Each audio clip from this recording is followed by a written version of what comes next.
Hi, this is Matthew with Willow Bin Creations. Have you seen my other intro video below?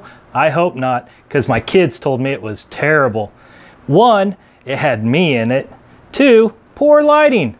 And 3, not enough of Grandma's stuff. So, here we go again. If you want to check it out, click on it below. If not, we'll be right back after this break.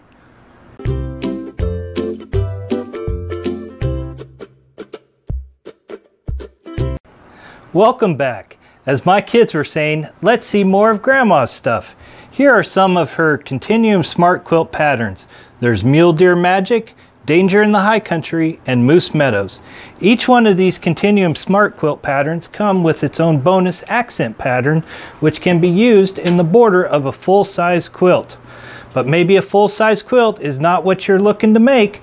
You can use those same patterns in a wall hanging, such as this, which is Cougar Ridge, which my mom made for us 12 years ago. Or, if maybe a full-size pattern such as that is not what you're looking for, you can use the No-Sew Border Intro Kits to make these intricate borders for your projects. Or, there are the designer extras off the website, which you can use on curtains, pillows, or even lampshades. So check below, make sure you subscribe, and keep checking back for all the new tutorial videos. We'll see you soon. Bye.